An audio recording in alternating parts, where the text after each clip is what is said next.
On today's show, the independent report about the cover-up of sexual abuse within the Southern Baptist Convention has been released, and it's way worse than anyone expected. Then Phil asks what's the difference between engaging in godly cultural transformation and fighting a culture war. Then Kaitlyn talks to Washington Post opinion columnist and editor Christine Emba about her new book, Rethinking Sex, a Provocation. All of that, plus Phil refuses to be concerned about something that I think sounds pretty concerning. Here is episode 510. Hey there, welcome back to the podcast. This is Phil Vischer. You're listening to the Holy Post podcast. I'm here with Sky Jitani. Hi, Sky. Hi, Phil. Hi, and Kaitlyn Chess. Hi, Kaitlyn. Hi, Phil. How's everybody? Who had the most exciting thing happen to them in the last week? Either of you have My anything? 17-year-old son went to prom. Oh, that's so unusual for a 17-year-old boy in America. I know, but it's just, my oldest daughter didn't get to go to her prom because it was COVID. Right. So we're Okay, back so- in a prom. he got a prom. He got a prom. Were there any incidents? Wait, let's answer this question first. Were any police reports filed? Not to Phil. my knowledge. Good. Kaitlyn, you don't have kids yet. You don't know. Okay, good. So he made it home on time. Was he on time or was he late and you had to ground the him? whole thing, they took all the kids in a bus to the Field Museum in Chicago, and they had the dinner, the dance, everything was there, and then everyone comes back on the bus. So there's no Oh, wow. driving independently or renting Smart. pretty so fancy. it was pretty fancy. We didn't get anything fancy. like that when I was in My high school. high school rented the Field Museum. My high school rented the Modern know. Museum of Art. We Okay, had streamers and balloons like the Enchantment Under the Sea dance. That was about it. I have no idea what we had because I did not attend a single dance during my entire high school career, as probably surprises no one. How many? Do you go to prom, Kaitlyn? I went to prom, but my senior year of high school, my Yeah. parents moved because my dad's in the military. Yeah. So I went to prom and then I cried in the bathroom because I Oh, was a new no. kid and I hated it. And so I don't But you really had a agree. date? I'm sorry. No, I went with a bunch of girls and then they ended Oh. up being kind of mean and the whole thing was not good. I'm so It was bad. sorry I brought that up. It's Oh. okay. Yeah. I'm so sorry. I married my prom date. Oh, dang. Yeah. But then the year after, Kaitlyn had a bad prom experience. She won a theology award. So she turned it There you go. around just like that. She turned it around. And now it's time for the theme song.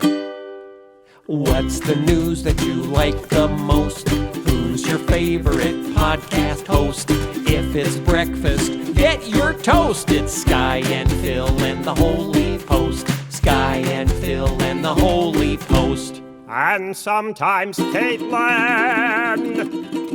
Okay, we're back. I have a new category of stories. Do you have a theme song for it, Phil? No, I don't have a theme song. Because Okay. I have to see if it's going to happen more than once. Just You're because calling something... it a category. I That know. means there's more than one. It could be. It's the potential for a new category of stories. I don't know that I'll see more like this. But these are stories of concerning things that I am deciding not to be concerned about. Okay? Oh. Okay. So, because you can only be concerned about so many things. So it's not that they're not concerning. It's just you don't have room to be concerned about them. I don't But have you're the still going to capacity. talk about them. Yeah, I'm going to talk about it. Okay. Then I'm, as a spiritual discipline, I am going to choose not to be concerned about this. Wow. Invasive jumping worms have made their way into California, and scientists are worried. They clone themselves. They thrash violently like a rattlesnake when handled. They can jump a foot in the air, and they've made it to the agricultural regions of California. This is why we needed that wall. Yeah, we totally needed. They didn't come from Mexico. They're jumping. They're jumping. Where did they Asian. come from then? Asia. They're Asian jumping worms. And they have nicknames like crazy snake worms, Jersey wrigglers, I don't know, or Alabama jumpers. Alabama jumper, that's what I wore to my prom. I don't know what you wore, Kaitlyn. But if they came from Asia, that means would they jump on a plane? They came, it is believed, they came in ornamental plants that were shipped from Asia. They actually first showed up in 2013. They found a couple of them in Wisconsin. And then they've been jumping their way across the country trying to get to the promised land, California. And they've made it there. And get this, scientists are worried about the jumping worm entering the Golden State for several reasons. These earthworms are extremely active, aggressive, and have voracious appetites. They're able to eat through thick layers of leaf debris, home to a vast array of smaller animals, leaving behind only nutrient-free, dry worm casings that look like taco meat. If you don't know what worm casings are, it's poop. It's worm poop. But So this they're is not saying news of the butt, Kaitlyn, so your mom can keep listening. They can even rid the forest floor of birds that nest on the forest floor. How? I don't know, they eat the nest. I don't know. They jump. They scare them away. They jump. It's like Asian carp. All invasive Asian species jump. We've got Asian carp jumping out of the Illinois River. Now we've got Asian jumping worms invading California. Jumping worms can eat all of it. They are never satiated. They're never satisfied. Never. You sound happy about this. Never. No, I'm being like a movie trailer guy. Never satisfied. Well, Oh, doesn't no. Jesus- Doesn't Jesus take talks no about- for an answer. Yes. Jesus talks about worms that are never satisfied. Right? Yeah. Remember? I guess. Yeah. It's like a hell thing or a death The thing. fire that's never quenched, Oh, and no. right? in And the the worms will that are never devour. satisfied. Yeah, they're Asian jumping worms. Yeah, But the valley of Gehenna, all that. But I am not going to worry about this because I'm going to assume that other grown-ups are going to take care of it. Well, what did the I mean, article say? yeah. Do they have a solution in mind? I didn't even read to the end of the article to see if they had a solution. It said Because- scientists are worried. I think that means there's no solution. I have an idea. Because Oh, no. I am not going to worry about it. Yes, what's your idea, Sky? How think would you stop the aggressive, unsatiable Asian jumping worm? Can jump With a an- foot in the air. Can you imagine seeing a worm crawl out of the ground Nope. and then jump a foot in the air? That's kind of freaky. Yeah, We need to exactly. unleash that army of Kraken. Chinese ducks. Oh, the Chinese ducks. Yeah. Yeah. Where did that army go? Caitlin wasn't around when we talked about that. Yeah, what? China was going to send an army of ducks to tackle the Locusts. the locust swarm in the Middle East somewhere. Pakistan, I think. Yeah, like a million ducks they were going to send them. They didn't, Yeah. though. They decided against it. Yeah, somebody said that's too many ducks. Like someone would say to Sky's plan, too. Hey, Asian jumping worms. Why Too not many Asian ducks. ducks? Why can't Too we? many ducks. Okay. I'm sure the worms are delicious. They'll eat them. This has been stories of concerning things I'm going to choose not to be concerned about. And I'm never going to bring up the Asian jumping worms again, even if they invade my own home state and start jumping in my backyard. I'm just not going to worry about it. Well, if they're Other from grown-ups- Wisconsin, did they just I know bypass they Illinois? went straight to, I don't know, maybe they've shown up in Illinois. I don't know. And now I'm worried. about Probably. it. No, I'm not going to worry about it, Sky. I'm not Sorry. going to worry about it. I don't have any birds that nest on the ground in my yard, so I think I'm okay. There's enough. We got monkeypox. We got, COVID 35, the new variation of the variation of variation. I've got enough to worry about. There's the economy, their gas prices. There's a war in Ukraine. Baby formula. I don't need one more thing. Baby formula. Caitlin's book she's trying to write in a ridiculously tight schedule. So right. many things to worry about. I'm going to take a pass on worrying about the Asian jumping worms. Okay? Well, You thank guys you okay for with bringing that? it to our attention so we can Yeah. quickly forget about it. Okay. All right. Moving on. That is the end of the fun news. There is no more. I know Oh that my was gosh. fun. That was some Sorry, fun I news. just pulled up a video of the worms. Uh-oh. It's like a horror movie. Oh, Not, No. You have to be concerned about this. Not No, to raise any you're really concerns. undermining my spiritual Other people are discipline. concerned. Other people Yeah. are concerned. Yeah, Phil, so it's other fine. adults. Other adults. We have adults. whole departments of the government that worry about what's happening to the soil. And Yeah, specialists. yes, specialists, and they are going to take care of it. They are It is going. creepy. I think it may involve Sky. raking the forest. I think if we rake the forest, we can take care of wildfires and Asian jumping worms. Okay, Sky, it's time to move on. Yeah. Okay. People were waiting for this for a while. It came out yesterday. It wasn't what I was going to talk about today, but we need to talk about it because it's the 800-pound report in the room. the Southern Baptist report on sexual abuse in the Southern Baptist Convention came out, the third-party report that was requested a year ago by messengers at the convention that all voted that we have to look into this thing. And the report came out yesterday. And even among the people that expected it to be not good, they're saying it's worse than we expected. This is how Sarah Pulliam Bailey summarized it for Washington Post. She said, leaders in the Southern Baptist Convention on Sunday released a major third-party investigation that found that sex abuse survivors were often ignored, minimized, and even vilified by top clergy in the nation's largest Protestant denomination. The findings of nearly 300 pages include shocking new details about specific cases and shine a light on how denominational leaders for decades actively resisted calls for abuse prevention and reform. Evidence in the report suggests leaders also lied to Southern Baptists over whether they could maintain a database of offenders to prevent more abuse, when top leaders were secretly keeping their own list for years.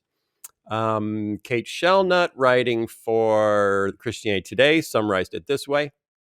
Armed with a secret list of more than 700 abusive pastors, Southern Baptist leaders chose to protect the denomination from lawsuits rather than protect the people in their churches from further abuse. Survivors, advocates, and some Southern Baptists themselves spent more than 15 years calling for ways to keep sexual predators from moving quietly from one flock to another. The men who controlled the executive committee, which runs day-to-day operations of the Southern Baptist Convention, knew the scope of the problem.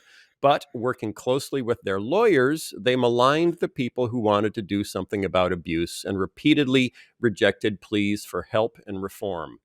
Behind the curtain, the report said, lawyers were advising to say nothing and do nothing, even when the callers and the people who were calling in with reports were identifying predators still in Southern Baptist pulpits. So that's not good. That's quite bad. That's an understatement. Yeah. Russell Moore wrote a piece at Christianity Today, and obviously he left the SBC over their inaction on this matter and was deeply connected to the committee and others that were not acting. And even he admitted that the report was far worse than he expected.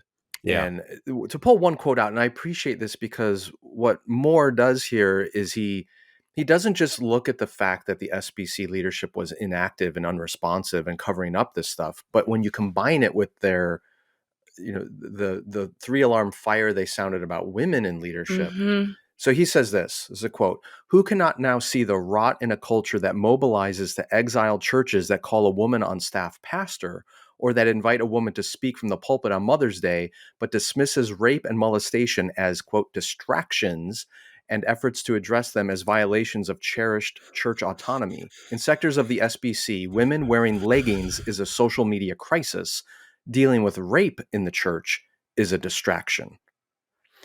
That's part of the issue here, is the things that they said were crises were ridiculous, and the real crises they weren't dealing with. The level of hypocrisy and malpractice, pastoral malpractice, is just devastating. Right. So one of the things that I learned from reading all this is that even though the president of the SBC turns over very quickly, they have term limits. It's almost a new guy every 2 years or 4 years. But there are other people in senior roles that can be influencing the denomination for decades, Right. like the general counsel, who was one of the key players in this, whose focus was, let's not do anything that exposes us to lawsuits. Yeah, it's sort of the SBC deep state. Yeah. And they were hiding behind the distinction because, there's even part of the story where they reveal that one of the leading Catholic archbishops who was working on the sex abuse scandal in the Catholic Church reached out to the executive committee of the SBC and said, "Hey, you guys, you probably have the same stuff going on. Get ahead of it." And this is like 20 years ago.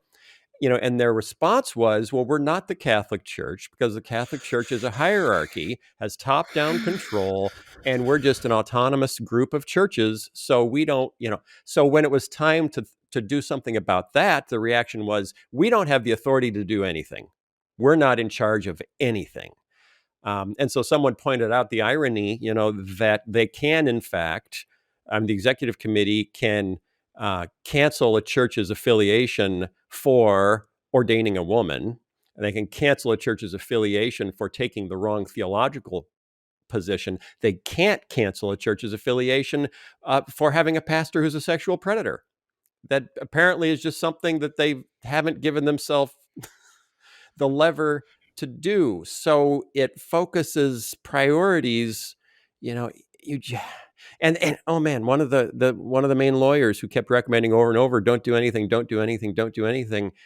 And at first I was, going to give him the kind of the credit, the benefit of the doubt and say, well, if he's hired just to protect the SBC from lawsuit, then he's going to give that advice regardless. Except this is what he said about it. He said, this whole thing should be seen for what it is. It is a satanic scheme to completely distract us from evangelism. It is not the gospel. It is not even a part of the gospel.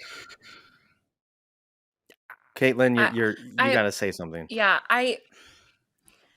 it's so heartbreaking. It's hard to even try and say something productive or constructive about it. But I've been reading Jeremiah the last couple of weeks for something that I'm working on. And I've been so struck just in the last 24 hours at there's one of my favorite passages in Jeremiah. It feels weird to say that it's a favorite because it's not a happy passage. But in chapter 38, Jeremiah, all of this book has been saying to the people of God, punishment is coming, judgment is coming, the Babylonians are coming, you deserve it. You need to repent before they come.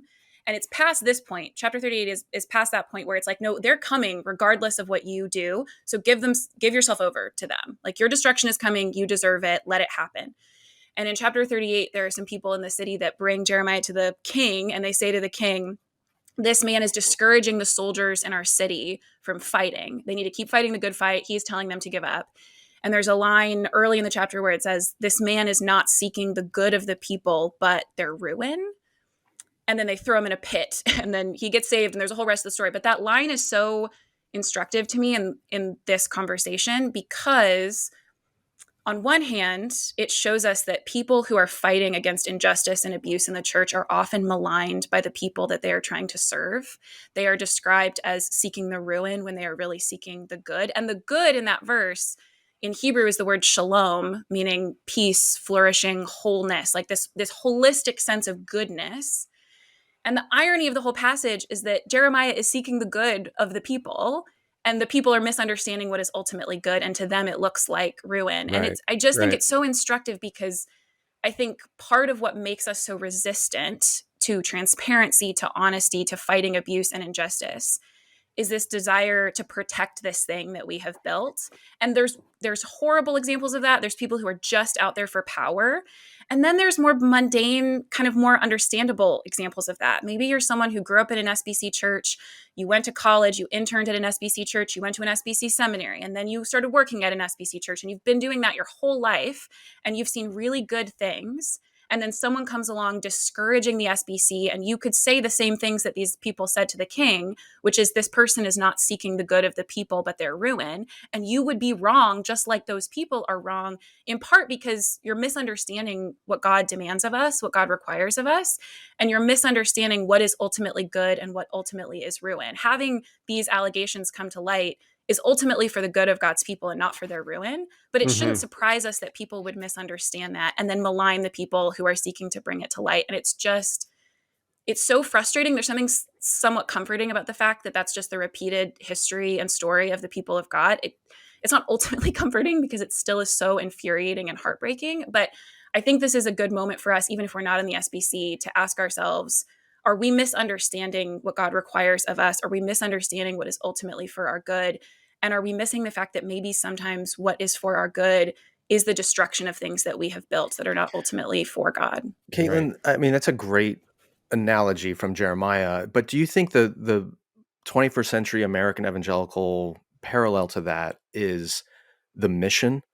Like, we believe that the mission, when we so narrowly define the mission as saving souls, that anything apart from that can be justified or excused or dismissed. I mean, this attorney said flat out, this is an attack from Satan, and it has nothing to do with our mission of the gospel. But if your mission justifies the sexual exploitation of women and children, your definition of the mission is really jacked up. So is Yeah. that the problem here, that we've too narrowly defined what the mission is and therefore are willing to dismiss almost anything in the advancement of that thing? Well, that's kind of why I said this word that I think is important, where they say you're not for the good of the people, you're for their ruin. That sense of good, that shalom, is this holistic sense of like, Yeah. I get why from their perspective, right? Their mission in this sense is keep the city, like make sure the city is protected, Jerusalem is protected. We might not be in the same position in terms of protecting like the geography of a place or the building that we're in, but if you feel like that's the mission you've been tasked with, is protect this city, God has given this to you. Like this is, Right. you're doing the thing God told you to do. That's very easy to say in the context of the SBC too. We're doing what God told us to do. We have all this money that we're routing towards missions. We're completing the mission.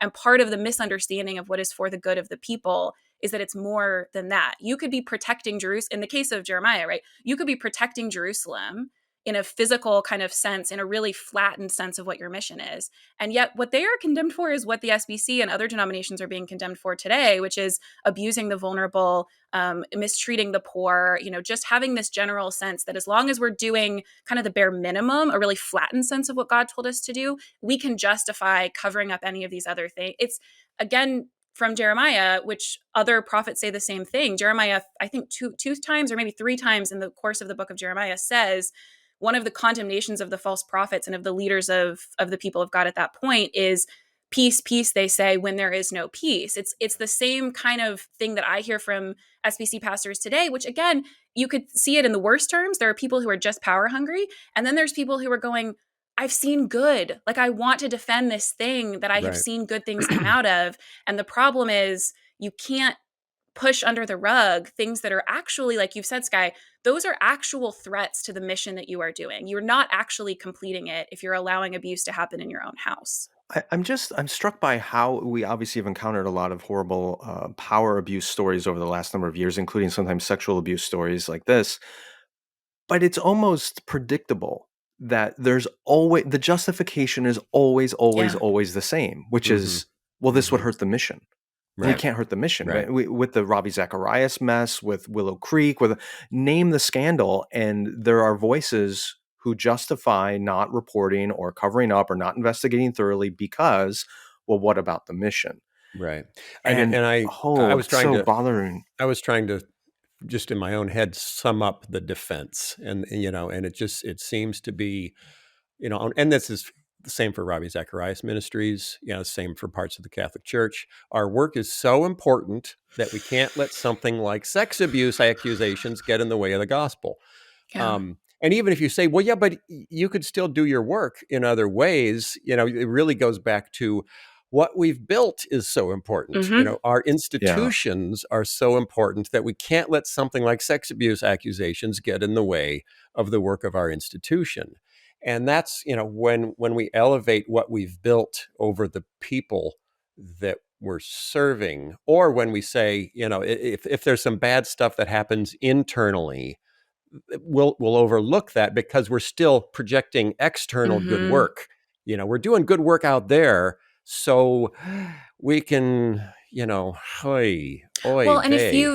if you've painted the world as against you for a really long time, Yeah, it's so easy when someone internally is critical of you to not receive that as, I think, majority of people who are being critical, especially on this issue, they intend it as a gift. Like they intend it as if I didn't care at all about you, I would just leave. But I care right, about right. the vulnerable people in your communities, and I care genuinely about the gospel going forth. So I'm going to be critical so this thing can be healthier. But when you have spent decades, sometimes drumming up financial growth, Hmm. or building your platform, or getting more people in the door with fear and saying the world is against us, so give us your money and come to our events because the world out there is a scary place. Once someone internally is criticizing you, it's easy to just stick them in the camp and be like, they're the outsiders criticizing us, and then you get all the way to it's a scheme of Satan instead of it's a gift from Right. someone in our community. Years ago, Philip Yancey wrote a book with Dr. Paul Brand called The Gift of Pain. He was a physician Mm. that worked with leprosy patients, and he talked about how the problem with leprosy is it destroys the nerve endings, and so people don't feel pain. So when they get a cut or an injury, they don't treat it, and it gets infected, and you're in big trouble. So Dr. Brand talks about how God gives us pain as a gift because it's a warning that something is wrong and something needs attention, that something needs to be corrected. And so for years and years, you had these courageous people who had been abused in SBC churches who were causing pain. They were coming to the leadership and saying, there's something wrong here. Please deal with it. And what the leadership did systemically was cover up and ignore the pain, or turn on the source of the Yeah. pain, these people who were hurting, and said, you're the problem. And all the while, God was offering the SBC a gift Yeah. to bring correction and healing and justice and mercy and put things back on course. But because the shepherds, because the leaders didn't heed that warning, the gangrene spread and Right. the rot has spread, and now it's gotten to a catastrophic level. And it's just a reminder, whether personally or in our organizations or communities, we need to pay attention to pain because it is a gift. It is a place where God is calling us to pay attention. And if you brush it under the rug, it just leads to devastation, not just for those victims, but for the whole system. Right, right. And don't you think there's a part of this? And same thing is true in the Catholic Church, and in our own denomination with Ravi Zacharias and other situations where, because historically the leadership is so male dominated, and men throughout history have just like, oh, it's not that big a deal. He made you uncomfortable. Come on, we got a mission here. And if there had just been women on all of those boards and all of those places through the years to say, we're talking about a kind of wounding that you've never experienced, that maybe I can't make you understand, but I'm here on this board too. So I'm going to stand up for the women's voices that are saying you've destroyed lives. You have just, no, you didn't kill anybody. No, you didn't steal $1 million and embezzle from a fund to help orphans, but you've destroyed lives in a way that you don't recognize because you're powerful men and you've grown up in a culture where women are a consumable for powerful men. So it's this, it's like, how do you get, because all the talk now is, okay, how do we fix it? What do we have to do? What are the 7 things we have to implement so that this is all better? It's like, oh man, to change a culture, that's been around for 150 years is not going to happen with a PowerPoint slide of suggestions. I obviously agree with you, Phil. I'd like to see more women in authority and leadership throughout the church. But strictly speaking, we have examples of ministries where there were women in leadership positions, like Ravi Zacharias ministries, like Willow Creek, where these things still happen. So I think it would help. I don't think that's a silver bullet either, because the Roman Catholic Church, obviously very patriarchal, the SBC, very patriarchal, a factor, no doubt, in how these things got out of control. Simply having women in leadership roles would help. I don't think it would solve it, but it's a good step in the right direction. Well, and you're totally right, Sky. I also think some of those examples that we have are times where we've thought we could basically keep the structure of things and some of the cultural dynamics and just add women in, and that would fix the problem, instead of thinking both about, this is why it's important to think about power dynamics. People get criticized, that's like a CRT thing or a liberal thing, but like it's all in scripture. There's so many examples where that's played with intentionally to tell us things about God and about humans. But it is just important to realize, like, I've been in so many situations where I was like the woman asked to be at the table because they thought, well, this will fix the problem. And the dynamics hadn't changed, either in terms of how men talked to women or who really kind of held the power in a kind of relational sense, even if it wasn't written out or it didn't, come associated with a job title, but it was just the dynamic that was there. And even when I was in seminary, it's like I had professors that were really pro women in the church. And it took women in their lives saying, like, you do these things, right? You don't realize that when you talk to me this way. You don't realize that you seek out men to be your interns and you don't ever seek out women. You'd be open to a woman doing it, but you've never asked her. Like, those are the kind of relational, cultural things that even in ostensibly egalitarian spaces take so much more work than we're willing to do. And then on top of that, as you've kind of said, there's women who are involved, and then there's women who are able to hear what's happening to the more vulnerable people in their churches. There are women who have been in leadership positions in churches that have distanced them from women who are in more vulnerable situations. And like all humans, as fallen creatures, women could be in a position where they want to keep their own position at the sake, of keeping someone else marginalized in a certain sense. So it requires, looking at power dynamics. It requires holding women to standards where if they're doing those kinds of things, they are, punished or criticized as well. But I do think it's just that's so much slower, harder work of changing those cultural and relational dynamics than just Right. getting women on your board. Right. And there's also generational issues. Many of the Yeah. men that were complicit in this are in their 70s or older at this point. I'm really hoping the next generation of leaders is more more trauma aware, more in tuned to how sexual abuse destroys people's lives, and you have to take it seriously, and you can't just say well, just forgive him and let's move on. Just forgive him and let's move on. So it's a mess. To a certain extent, it feels like the same song, 10th verse, but it's on a really big scale because it's the biggest Protestant denomination.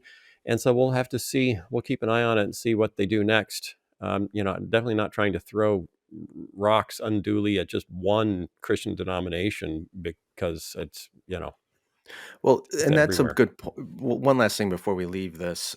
This SBC obviously is getting a load of attention because they are the largest Protestant denomination, and this is a huge story. But the culture that exists within the SBC is not that different than the culture that exists within a lot of evangelical denominations and church networks. So I have to Yeah. assume that similar problems exist. They're not going to be as large numerically because they're not as big numerically. But this is a call for everyone in the American evangelical Right. subculture. And if we don't all look at this and take it seriously, then we're not learning our lessons. So we absolutely are not throwing stones at the SBC. Right. They're just the biggest target, but they're not the only one. And they had a list. Several of the men on the executive committee were keeping a list of alleged sex offenders in churches. The list was 700 names. Only 400 of those were in the SBC. So they also had 300 names that were in other denominations that had been brought to their attention.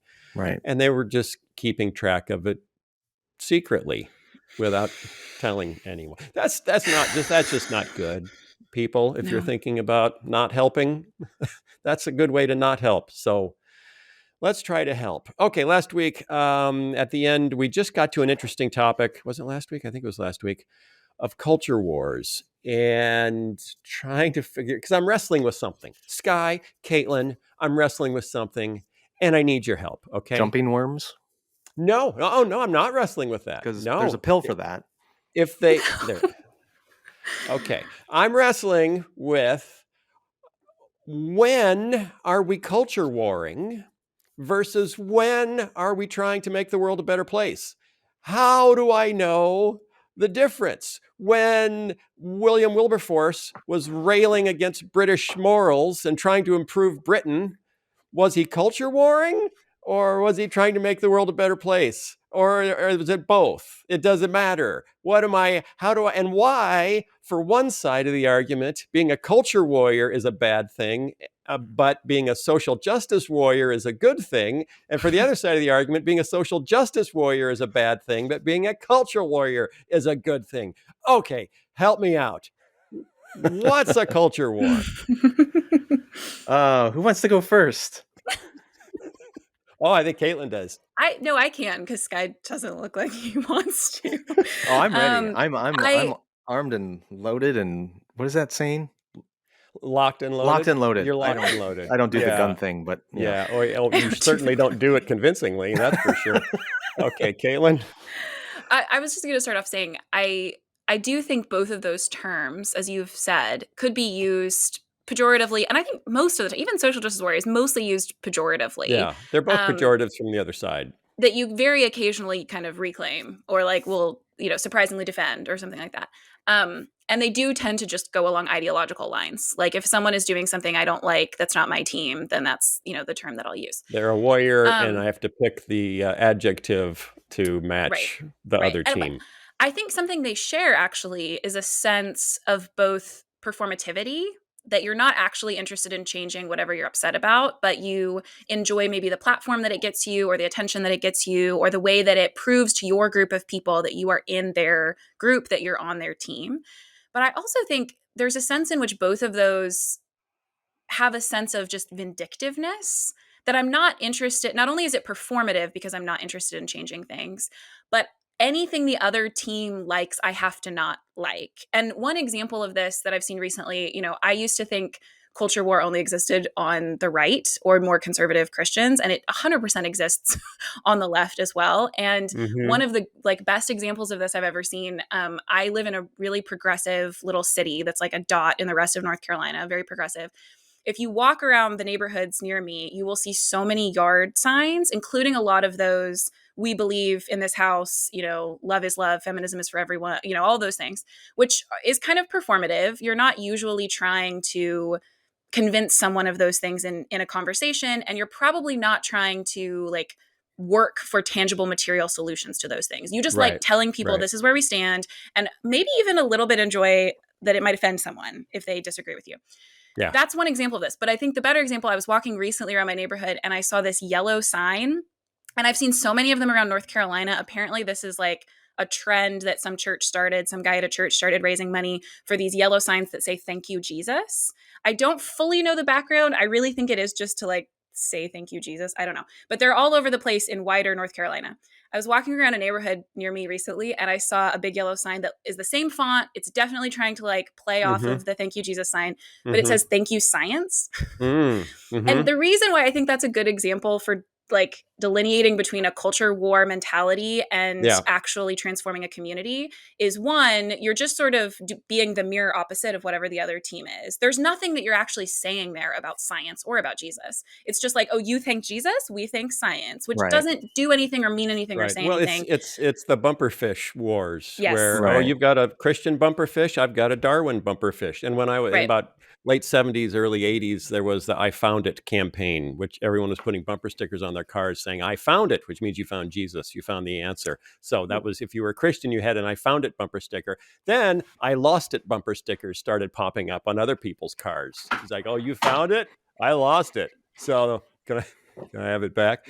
So it's virtue signaling. Yeah. It is. But you're not saying, Kaitlyn, you're not saying that everyone who engages in the tug of war over same-sex marriage or abortion or gay rights is virtue signaling and doesn't really want to change anything. Yeah. Well, here's the difference too. If the person in this house that I was walking by that had this "Thank you, science" sign out, there's a big difference between them sticking a "Thank you, science" sign in their yard. And let's say there's some, political issue happening in our community where they think that one side is believing science and the other side is believing a conspiracy theory. And they show up at a city council meeting and they write a letter to an elected official and they have a conversation that's compassionate and good with their neighbor trying to work out this issue. Or that there's so many other things that could be representative of this belief that it is important to take science seriously and that has material effects on my community that are not the same as sticking a sign on my yard, hoping that I just kind of get some people angry. Okay, so if you're trying to boycott Chick-fil-A from the left, or if you're trying to boycott Disney from the right, are you trying to change things or are you culture warring? I would argue you're culture warring. Yeah. If you're uninterested in the results, which a lot of the times people are, then I think that's a pretty good standard. I don't know how many people I've talked to that really don't care about the results, Kaitlyn. I'm not sure about that either. I think okay, here's my best stab at it. First of all, the rhetoric and language, I think you're absolutely right, Kaitlyn, around war is somewhat performative. But I saw this, there's this great documentary out right now on HBO about George Carlin, the comedian, who was just a mess in multiple ways. But he has this bit about how there's a war on everything now. War on drugs. LBJ had the war on poverty, war on terror, war on cancer, war on Christmas. We use this war language as a way of communicating how serious we think the issue is. Yeah. And I think same thing with culture, right? On the conservative end of the spectrum, since the cultural upheaval of the 60s and 70s, there's a sense that the culture is being taken over by bad forces and we need to get it back. So the war language is just meant to heighten the importance of what we're fighting for. Okay. Right? Okay. But here's the qualitative difference. And this is where I think the Wilberforce example departs from what we're seeing in the culture wars here. War abandons persuasion for raw power. So cultural transformation seeks to persuade people to change their view, That's what Wilberforce and his Clapham sect was about. He wanted to persuade the English culture to think about the slave trade differently, and he succeeded. But their efforts were meant to change people's minds and appeal to their Right. conscience and awaken them to what was really going on. Culture warring today, it's not about really persuading people to change their minds. It's about mobilizing as many people as you can who already agree with you to overpower your enemies. That's what the moral majority was about. It wasn't about let's convince secular people that our values are better. It's let's mobilize as many Christian voters as possible to overwhelm secular voters and just force the culture into the mold we want by force. And So, okay. once you get into the war power thing, it justifies almost anything. Yeah. Okay, so I'm tracking with you there. If we're just trying to mobilize like-minded people to outvote or overthrow our neighbors who think differently, that's warfare, not persuasion. Right. It's not seeking Okay. cultural change, it's seeking cultural dominance. So I did something interesting as an experiment. I typed into Google, "What is a culture war?" Google. Ooh. And it took me actually, here's the Wikipedia entry, which was longer than the Oh. dictionary entries. Wikipedia says, a culture war is a cultural conflict between social groups and the struggle for dominance of their values, beliefs, and practices. Mm-hmm. So you got two groups that believe their way of doing life should dominate in a culture. It commonly refers to topics on which there is general societal disagreement and polarization in societal values. In American usage, culture war may imply a conflict between those values considered traditionalist or conservative and those considered progressive or liberal. This usage originated in the 1920s when urban and rural American values came into closer conflict. So lots of new immigration in the teens and 20s brought in more Eastern Europeans that we didn't like, that brought in their values, and there were urban values, and we got mad about it. Then James Davison Hunter, a sociologist at the University of Virginia, reintroduced the expression in his 1991 publication, Culture Wars, The Struggle to Define America. And I think that subtitle is interesting. If you're in a battle to define the dominant view in your country, you know, that you're at war, effectively. That's a culture war. According to Wikipedia, that's a culture war. Who was it that said that war is politics by other means? That's where I think the difference between the difference with war is not that the goal is necessarily different, it's the method is different. Yeah. So, yeah, as a Christian, I believe that God has given us certain values and an understanding of justice and human flourishing and dignity that would benefit a society. And I would like to see those things cultivated within our society. The question is, how do you do it? And do you do it in a way that dignifies the person who disagrees with you, that engages in mutual respect and persuasion? Or is it, you must be crushed, I will dominate you, you should have to be silent, I should have power in my group? That's war. Okay. So you can oppose abortion in a non-culture warrior way. Totally. Or you can do it in a culture warrior way. Right. And you can promote things from the left in a non-culture warrior way. Or okay. Right.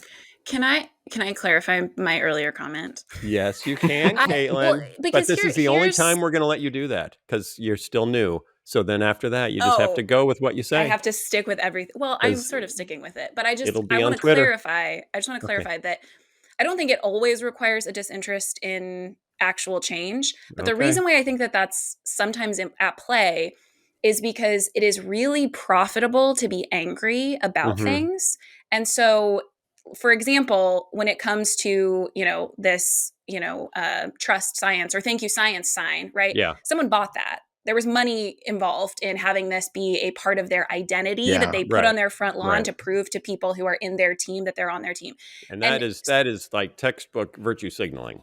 Well, and it's the problem with it in terms of the lack of solution is also that at some point you kind of don't want the thing to change because you're making money off of people being angry about things as they are. And this is a social media dynamic and a real life dynamic and a TV dynamic, but it also just means as long as it's about my identity and proving that I belong, Right. and then probably buying symbols of that to show other people, it's really hard to convince people that they should try and materially change something because they're benefiting from people being angry about it.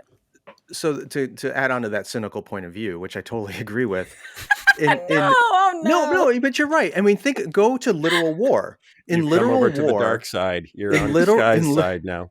in literal Yes. war, the weapons manufacturers make a lot of money. Yeah. Yeah. Yes. No. That's There is, the military industrial complex, as President Yep. Eisenhower talked about. Similarly, in the culture war, some people make a lot of money because you And can there's raise a D'Souza. lot of money by going to war on whatever issue it is you're going to war on. And there is a sick, perverse incentive to not actually end the war, but Yep. make it perpetual. Yeah. And George Carlin, not that I take his stuff as gospel by any means, but in his bit, You his just can't comedy stop bit, talking about I George know, it's on my Carlin. mind. It's He's fresh like in my your mind. favorite person. he talked about all these different wars that are going on, war on drugs, war on blah, blah, blah, blah. And he says, how come there's never a war on homelessness? And his argument is because there's no money to be made by housing the homeless. Yeah. And Well, so what money we was there can't- to be made in the war on poverty, George Carlin? Well, the government programs expanded Yeah, dramatically. There was government Okay. power to be had. But All right. the argument he was making is war is driven by profiteering. And Okay. we tend to use the war language in areas that someone's going to make more money. And that's certainly been true over the last 30 or 40 years in the culture wars on both sides. Yeah. What language, we got to wrap it up because we're out of time. We got a great interview coming up. But what language do you two think we should adopt instead of I'm fighting a war against my enemies in the culture? I mean, I think we've got some pretty good biblical language at hand. Like I said, I've been reading Jeremiah, and seek the peace and prosperity of the city into which I have brought you is on one hand kind of cliched, overused language in Christian spaces. We've kind of used that verse to, no end. And yet, kind of like other passages that like you use them so much and you start kind of scoffing at, Jeremiah 29:11 gets, crocheted into a lot of pillows and put up on a lot of walls. But at the end of the day, there's something really important and true about the idea that when you are in a community as a Christian, your role is not only to share the gospel with the words that you use, that's part of it. And it's not only to seek, one-on-one personal relationships that are good, but it's to seek the larger flourishing of the community that you are in. And that also, it's really hard to seek the peace and prosperity of the city into culture war, because another, I think, characteristic of culture war is, like Sky was saying, it's for me. It's for my community. There is a bad guy and a good guy, and I am the good guy. Seek the peace and prosperity of the city says, I am seeking the flourishing of this whole community with all of the Right. people that are in it. I'm not Right. against anyone here. I might be against some of their ideas. I might think they're wrong, but I have to be in good relationship with them. And even if I think we are on polar opposites on a particular issue of what flourishing means and how to seek it, I'm still looking for their good, ultimately. I'm not looking for their destruction. Yeah, I don't know what a succinct term would be, but I think cultural persuasion acknowledges the humanity and the dignity of the person I may be opposed to. Whereas culture warring, again, going to literal war, means I can dispose of that person, their value, and their life because my goal is so important. And that's the antithesis of what Jesus did. It's the antithesis of the gospel and our Christian calling. So anything that recognizes the humanity and dignity of even my opponent is more Christ-like than something that dismisses it. All right. Thank you both for being here. I appreciate your input. I'm so confused. I'm trying to find my way through this messiness. I just don't know anymore. I don't know what to think. But now I do, because I listen to you two. And we got a great guest coming up. Thanks, everyone, for supporting us on Patreon, for showing up every week. And we will see you next week. Bye. The Holy Post is brought to you by our listeners who support us on Patreon. This episode is also sponsored by our friends at Faithful Counseling. This is Phil. My wife Lisa and I got married young, and we were a little bit immature. One of our parents gave us as a wedding gift a year of counseling. At first I thought, wait, what are you saying about my mental health? but the ability to talk to a counselor as issues came up in our lives and in our relationship was a huge help. Faithful Counseling is a Christian counseling service with more than 3,000 licensed therapists across all 50 states, with access by video or phone sessions, or even chat and text. With expertise in depression, stress, anxiety, trauma, family conflicts, and more. You can ask for a new counselor at any time, and financial aid is available for those who qualify. Best of all, Holy Post listeners get 10% off your first month from our sponsor, Faithful Counseling. So what do you got to lose? Give it a try. Go to faithfulcounseling.com/holypost. Just fill out a questionnaire to help them assess your needs, and you'll get matched with a counselor you'll love. That's faithfulcounseling.com/holypost. And now, back to the show. There are plenty of Christians today who are critical of the purity culture that many of them were raised in within the evangelical church. But if you abandon the purity culture, what are you left with? Because the secular environment seems to say that there really are no sexual ethics other than consent. But is that really healthy? Our guest today is Christine Emba. She's a Washington Post columnist who's written a new book called Rethinking Sex, a Provocation. She interviewed young people all around the country about their sex lives, secular people in colleges and universities who have bought into this consent-alone, sex positivity kind of ethic. But what she found was pretty disturbing, that it's really not very positive. In fact, it has a lot of negative effects. And these young people are hungry for something more meaningful, something more defined. But how do you do that in a culture which doesn't believe in boundaries or judgment or parameters of any kind? It's a pretty remarkable book for a secular audience that deals with a sensitive topic and yet is embedded with a lot of Christian ideas and ethics, partly because of Christine Emba's own background, having been raised in an evangelical church and becoming a Roman Catholic in college. She draws from Christian history and theology and tradition to try to present a more compelling vision of the meaning of sex that has boundaries and is guided by something more than just desire. This conversation that she has with Kaitlyn is really interesting, and I think it challenges not just the secular culture's ideas of sexuality, but even the culture within the church, because we too have been shaped by a lot of consumeristic and commodification and the deification of desires that affects everyone else as well. And for that reason, I really recommend picking up her book, Rethinking Sex, a Provocation, understanding that this is written for a secular audience, but nonetheless has a lot to say to us in the church as well. Here's Kaitlyn's conversation with Christine Emba.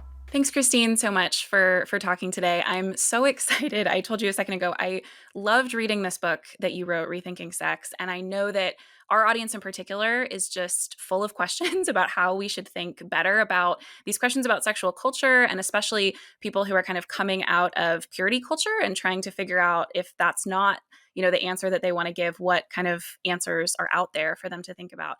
To start us off, before I get into the so many questions that I have for you, can you talk a little bit about just your background thinking about this and maybe kind of what brought you to write a book about this? I imagine it was a little daunting to write a book about sex, and especially one that, as it says in the subtitle, is a provocation. So could you just talk a little bit about what drew you to write that, or what kind of your background was in thinking about these kinds of questions? Yeah, absolutely. And first of all, thank you so much for having me. Um, so I am a columnist at the Washington Post, and my beat is ideas and society, which is vague enough to mean almost everything, which is wonderful for me. But as a journalist, I've always been interested in questions of, culture and society and ethics. And I was writing a lot about the Me Too moment, which was also, of course, Mm, of personal interest as sort of a young woman living in the world. Um, yeah. I found the Me Too moment in 2017, 2018 galvanizing. It showed that some of the problems that many of us had thought we'd moved past when it comes to sex and how we should treat each other had not gone away with the advent of the feminist movement and sexual revolution. Some of those cases, the high profile ones, had clear answers. Don't sexually assault people. We've decided we don't do that as a society. But then there were others, the ones that went most viral, stories like the Aziz Ansari debacle, cat person, surface these kind of tricky issues that weren't so easily resolved, that were causing young people, and women especially, a lot of pain and sadness. Consent was present. They were behaving according to what seemed to be the sexual norms of the time, and yet their experiences were depressing, traumatic even. So I wanted to dig into those a little bit more deeply and take stock of where we were, figuring out what was sort of ailing our sexual culture. Were there assumptions that we were holding that weren't serving us? Where did we think the sexual revolution and feminist movements would have taken us or should have taken us? And where have we ended up? And then, of course, if consent isn't enough as an ethic, then what ethic do we need? What should our standard be?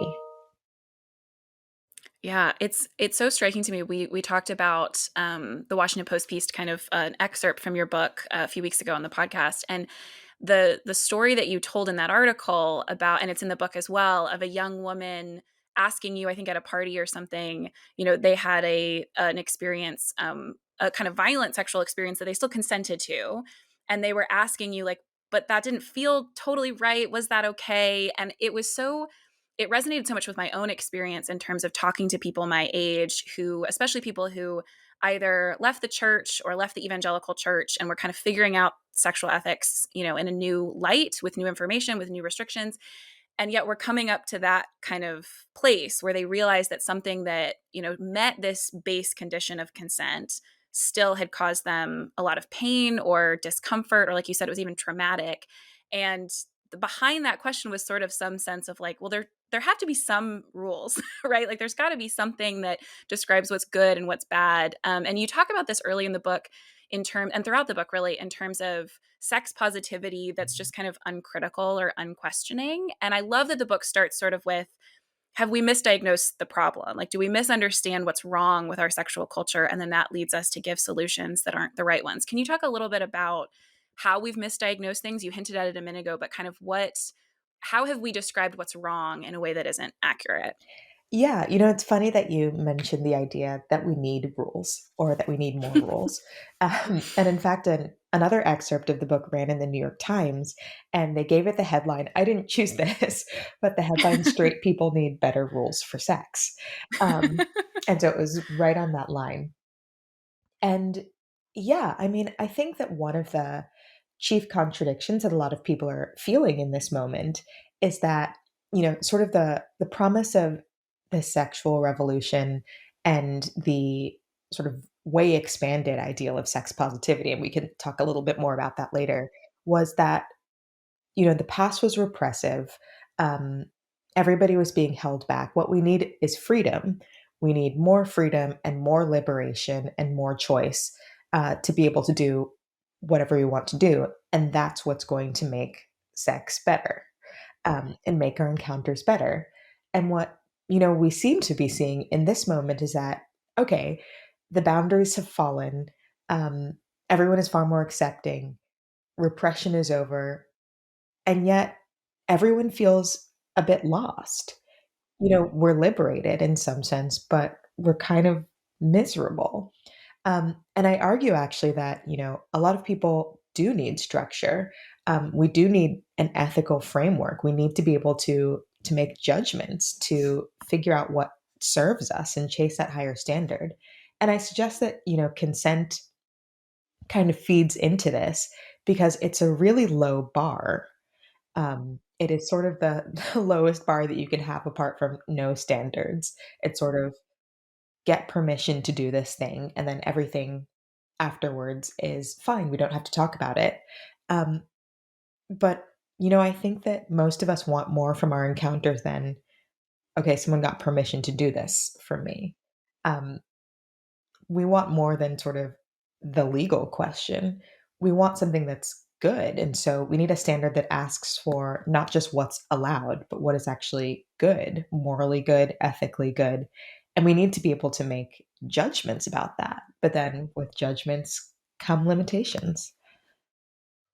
Yeah, I've heard you say in a couple podcast episodes I was listening to that, we could aim higher than didn't commit a felony when it comes Right. to if something is good or not. Yeah. And it was so striking to me reading the book. I, grew up in evangelical churches, had an experience of purity culture that sounds like even a little bit more than what you experienced growing up.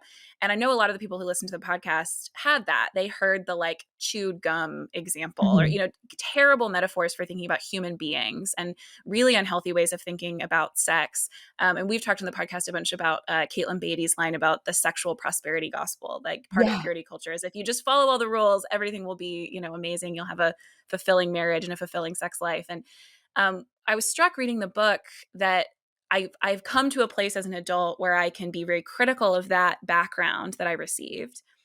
And yet there were moments in the book I would write like exclamation points next to paragraphs because it expressed this like innate sense that I had that while this thing that I grew up with was not it, that there had to be still some kind of sense of what sex meant and how, we could engage in it both, thinking about it well and then actually, in relationships in a way that was healthy and that was good.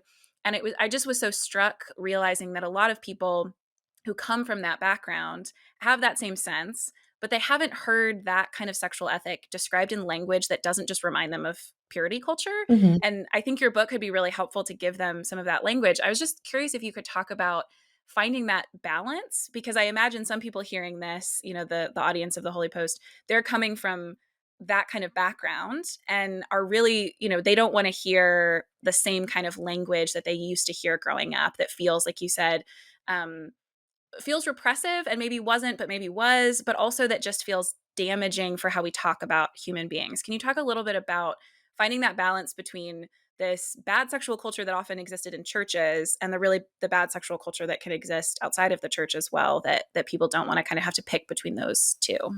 Yeah, totally. I mean, this was a tension that I was sort of working through as I was writing the book and thinking through these questions myself. My editor would always say, authors write the book that they need to read. And a little bit about my background. I grew up in a kind of non-denominational evangelical environment. Both of my parents are really devout. And I converted to Catholicism in college, actually. It was never really a question of sort of leaving the faith or leaving Christianity, but what felt real and thoughtful. And I spent a lot of time thinking about purity culture, especially in the context of, our sexual culture now and where I came from and where I wanted to go. And you're right, purity culture can be gender essentializing and, shame-based and, in some ways not honest. The idea that sex means everything and that a person's worth is based on keeping all the petals on their rose, so to speak, or that, men should be given a pass on bad sexual behavior because that's just how men are. Or, yeah, the sexual prosperity gospel that you talk about. That laser focus on sex as a sign of virtue or not can have really lasting consequences. But, as I continue to try and think through, okay, where do we draw our values? Where do we draw our ethics from? I think faith and, our Christian faith especially is a history of the way in which we've asked big questions and formed understandings of things that are larger than ourselves and tried to work out frameworks for how to exist in the world. And it seems plausible to me that, the deeper Christian understanding of sex contains truths, that we shouldn't discard just because, they're older, that they've been linked to kind of misunderstood ethics like purity culture in the past. So, I still think that it's really valuable to have the understanding that sex is meaningful and has a unique significance. And so we have to treat it as such, or we should treat it as such in order to avoid hurting ourselves. Or, the idea that every person is valuable by virtue of their human dignity and one person's desire, sexual or not, doesn't take precedence over someone else's good. It's really valuable to actually just have ethical frameworks and sets of tried and true tools, like virtues like temperance or prudence or even chastity that we can rely on as opposed to sort of having to make it up ourselves. every day as we go along. But in writing this book also, I do think that Christians have a lot of resources when it comes to sort of thinking about sex and the history of our sort of sexual framework. You know, some resources better than others. But yeah, I wanted to write something that people who didn't have that background, that backdrop, could still relate to, could still read and find reasonable, talking about how sex is significant. I was brought up with that understanding, but even, secular friends of mine, even people I interviewed for the book, that was something that almost everyone felt and agreed upon, whether they had a religious background or not. So there are still commonalities there and truths that we can draw from our tradition that can resonate outside if it's presented well. That's so helpful, and it reminds me too of another thing that I kept thinking about while I was reading the book was that you spend sometimes pretty significant chunks talking about these interviews that you did with people, generally younger people, just talking about their experiences. And it struck me that, I've been in a lot of churches where, whether it's pastors or lay leaders in some capacity, want to have those kinds of conversations with young people. But because they're not kind of coming in with the perspective that you're coming in with, they can kind of shut off the conversation pretty quickly with, oh, well, I have the answers. Like, these are the Mhm. rules. This is what my tradition teaches. And I think they really miss hearing some of the things that you heard in your interviews. And I think some people, especially people who've kind of grown up in the church their whole life and have never really, maybe questioned some of those questions of sexual ethics, but also just broader questions of faith, if they felt pretty secure in the place they're in, they might be really surprised to hear some of the conversations you describe in the book, especially if they have a sense of the kind of brokenness of sexual cultures, plural in our world. They might be surprised to hear young people acknowledge their dissatisfaction with some of that sexual culture and some of the ways it has harmed them. There were moments I was surprised to hear someone say some of the things they said in the book. And it also resonated with conversations, like I said, that I've had with people who kind of admitted, what I see in the media, I think I'm supposed to want that. But if I'm being honest, I don't really want that. I kind of want a traditional relationship like my parents had, even though I have freedom now to choose other things. There's things I still kind of want. Can you talk a little bit about, I guess, whether you were surprised at all by those conversations you had with people, but also just about how those interviews shaped the book? I mean, a lot of it is your research, as you've been describing, in broader traditions and thinking philosophically about these questions. But I was so struck by how greatly the book was shaped by just listening to people in a way that I don't think a lot of people in my communities are willing to listen. Yeah, thank you for that. I mean, I thought that the interviews were almost by far the most valuable parts of my research because, if you're writing about the current sexual culture and people's feelings about it and experiences, you want to hear from the people and figure out what their experiences are. And, you know, interviewing people, whether it's, sitting down to brunch with a bunch of college students, or, talking with one woman about sort of this insane one night stand that she had, or anything in between, um, both sort of informed how I understood the scene as people were experiencing it, not just from my point of view, but from the point of view of others, men, women, um, anyone in between. Um, but also pushed me to sort of reevaluate and question some of the assumptions that I made, about what was happening and what the answer should look like. And also, I think people in conversation, and thinking through these questions with me volunteered some real insights, that I found, so helpful in trying to think through what a better standard could be, what people actually want to reach for, what they're aiming for. So, I'll give an example. Actually, this this woman who I mentioned, who in one of the later chapters of the book is talking about a one night stand that she has, um, and the guy insists that it's just about lust. He doesn't want to talk about feelings or standards. And she has this outburst where she says, can we not love each other for a single day, a single hour, just this moment? Can we not make love the goal here? And just that phrasing of the statement to me as she told her story encapsulated so much of what people are looking for, echoed so much of what people are kind of seeking in their hearts from sex, and she expressed it so well in just that one phrase in her story that it was enlightening as I thought about, okay, what would a standard that we can all reach for and that we all want look like? Um, I think that also my in talking to people about sex and our sexual culture, it was I was a little bit apprehensive at times because it's such a personal topic, right? And I'm talking to, strangers about some of the most intimate moments of their lives. But what I found was that actually people really want to talk about it.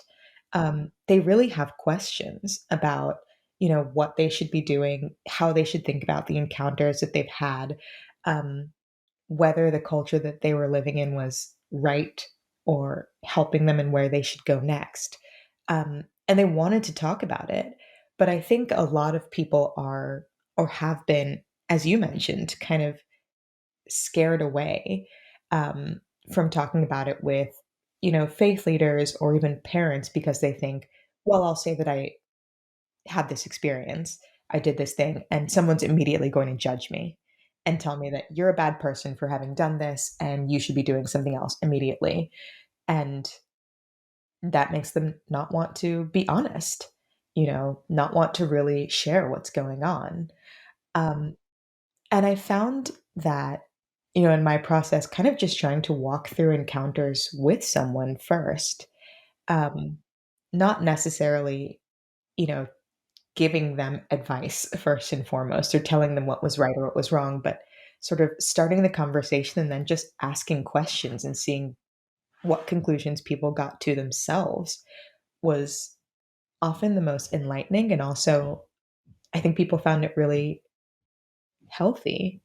Um, and it gave them space to share things that they might not have shared before or think through questions that they might not have, asked themselves.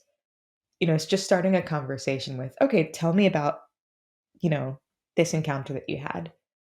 Oh, interesting. So what did you think was happening here? Okay. What what does sex actually mean to you, do you think? And did you get that from this encounter or something else?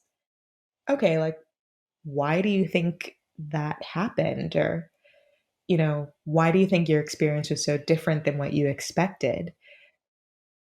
Often people aren't even asking themselves those questions, don't really sit back and think about or think through sort of the assumptions that they hold or the reasoning that they have kind of unthinkingly lived through. There are so many situations. Sorry, I'm just talking at this point, but so many interviews where I would talk to someone and, especially young women who are like, yeah, well, I'm hooking up with these people or this person and I guess I don't really like it, but I feel like I should do it somehow. And then I would ask, okay, why then? Like, why are you doing it if you're not enjoying it? And they're like, oh, like, I feel like I'm supposed to. It's like, oh, well, who told you that? Like, where did that understanding come from? Do you think it's right? Um, and often, like, some of the assumptions that were made that, you know, being uncritically sex positive is what feminism looks like, or to show that you're a modern liberated person in the world, you should be hooking up or doing all of these things, were assumptions that they'd been handed by the culture and just hadn't thought to question themselves. And once they did, they Mhm. were like, oh, maybe I don't need to be doing this. Yeah. But trying to walk alongside instead of directing, I think, Yeah. made that possible in interviews. That's so helpful. I just so appreciate how even just now hearing you say that, you've really modeled, hopefully for people listening, a lot of the people who listen are pastors or, leaders in their churches in some way. But again, like I said, in the book, you can hear it. And then listening to you now, you can hear it. This sense of if we didn't just kind of come in so quickly with answers or with rules that we might think are good, but we didn't start the conversation that way, not only could we learn a lot about people, like I said, I really think some Christians especially evangelical Christians, might be surprised by what you heard from people. And I hope that that leads us to be reflective about what we're missing from people and why we're not hearing things from people that we could hear that would be great avenues for better conversations about sexual ethics and the broader sexual culture that we're creating. Um, Another one of my favorite parts of this book was the chapter called Our Sex Lives Aren't Private, just because it's another one of those things that was maybe overemphasized and emphasized in the wrong way in purity culture. And yet there was this truth there that the kind of decisions that we make that feel, or at least have been described to us more broadly as very personal, very private, kind of in the bedroom as like shorthand for personal, private, no one else, has anything to do with it. And yet we're making decisions about those things as you've just described, with people kind of having their desires in part shaped by the things that the media that they're consuming or the conversations that they're having, those terms being kind of set by a broader social web outside of themselves.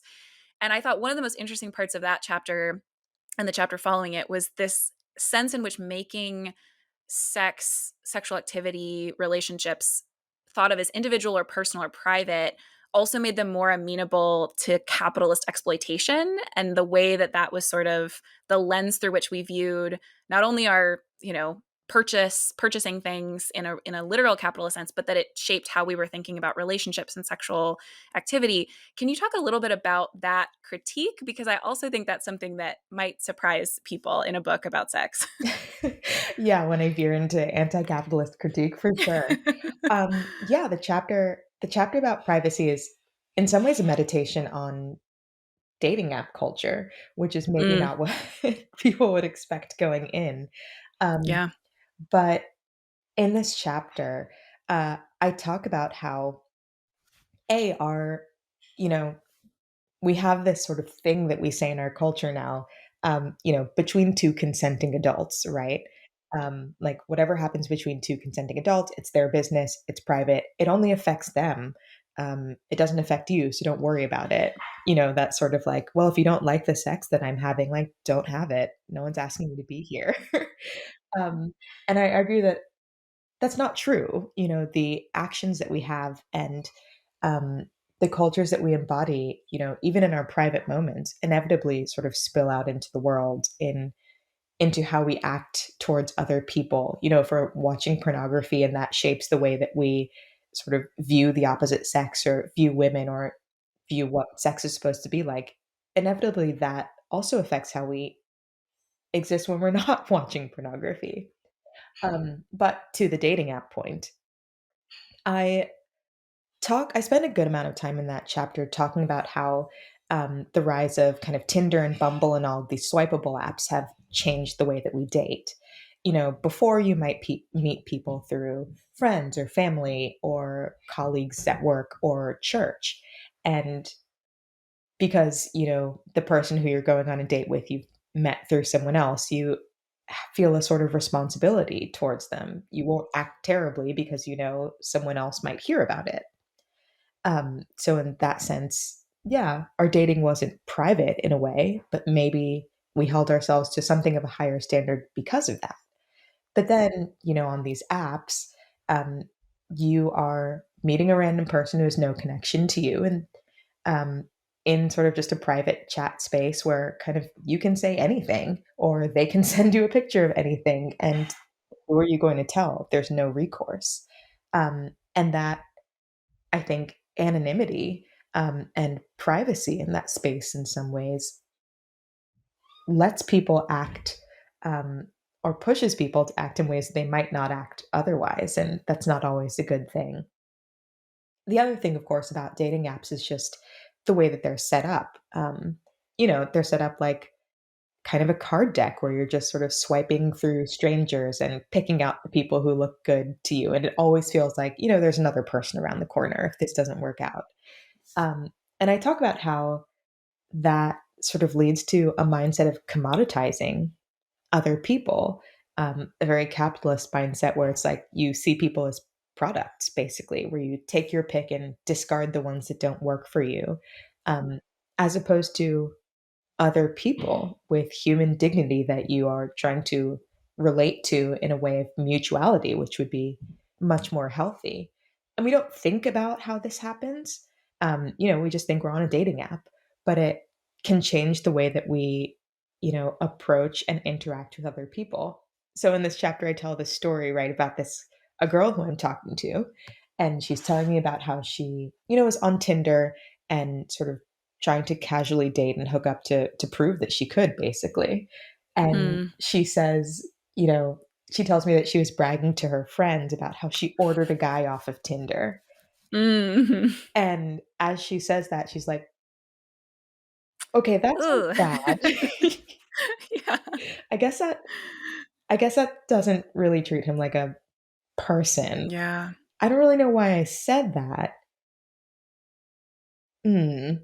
And it's like Yeah. that sort of consumerist mindset, that capitalist mindset, just from the way that she had trained herself to use these apps, had seeped into the rest of her life, into her conversation, into the way Yeah. that she viewed her sexual partners. Yeah, I was so struck by that example in the book, partially because I've never used dating apps until very recently. Downloaded one with like some friends hanging out just to like see what it was like. And the same day I downloaded a dating app, I downloaded Zillow, and I was like looking at houses and then swapping over to this app and looking at people, and it was like this just feels um off. And I can totally I can imagine how that would shape how you viewed people in general, even people that you weren't interested in a relationship Mhm. with or anything with, but it would just shape how you viewed people. And it relates to, you have a section in the book as well where you're talking about how in our culture that is so focused on fulfilling individual desires, that we also have this sense that our desires are individual, that they're not shaped by those broader communities, that they're fixed, and that we're just like born with the desires that we have, and those are the ones that we have. And instead of this sense that they are shaped by the culture that we're a part of, by the media that we consume. And I once again was struck by how one of the things that frustrated me growing up, in a purity culture, was really harsh restrictions on like what we could watch or what we couldn't watch. Things that, now a group of people in their 20s or 30s who grew up in those kinds of churches will get together and like swap stories about what we were allowed to watch, what we weren't allowed to watch. But again, I again was struck by like, oh, there is some truth in this thing that I grew up with, which is that, as you describe in the book, those desires are shaped by things like the media that we consume. And then I loved how you talked about how, and you mentioned this a moment ago when it came to pornography, they don't just shape sexual desires, they shape the way that we interact with our communities in general. Can you talk a little bit about that idea about desire, like what it is, how we've kind of come to think about it in some unhealthy ways? Yeah, for sure. This was a big part of the book. One of the things that I think has become that is a major problem in our sexual culture that we haven't talked about enough, going back to almost your first statement, is an unwillingness to make judgments in some sense. Um, and going back to what we were talking about before, there was this sense, exactly as you were saying, that like, well, to judge people is repressive. People should be able to watch whatever they want to watch. It's you know we should let people be themselves. And there's real truth to that. We have stigmatized and shamed people based on their desires and orientations. Um, but at the same time, I think that, and I write about this in the book, we have to be able to make moral judgments and say, or at least put forth the idea that perhaps some desires should not be indulged, even if we have them. That some desires lead us towards human flourishing and some don't, and we should try to orient ourselves towards the ones that do. Um, and in our current culture, it almost that feels mean to say, right? Well, don't criticize anyone's sexual preferences because that's kink shaming. That's judging, that's placing your moral judgments on someone else. Going back to what we were talking about with uncritical sex positivity, there's this idea that to be sex positive means that you're open to anything, that you're willing to try anything, that you should, in fact, be as experimental or extreme as almost possible to get the full experience, to be positive. Um, but that push towards the extremes can actually, you know, inculcate and allow some really bad behavior, and sort of give cover to desires that aren't good, desires that objectify or degrade or dehumanize other people. that it would actually be better to say, no, we don't do that. Um, yeah, I mean, again, I think there's a strong need to respect people and the human dignity of every person and their individuality. At the same time, we also can realize that we're humans, right? We're not animals. We can have desires that we don't give into. We can train ourselves to want good things or train ourselves to want bad things. And we should be aware that that's happening and choose the good. There's a question that recurs throughout the book, you know, why do we want what we want? And what would we want if we had the choice? And I think it's Mm. easy to forget in some ways that, we can have the choice. We can make choices as to what desires we fulfill and which ones we don't.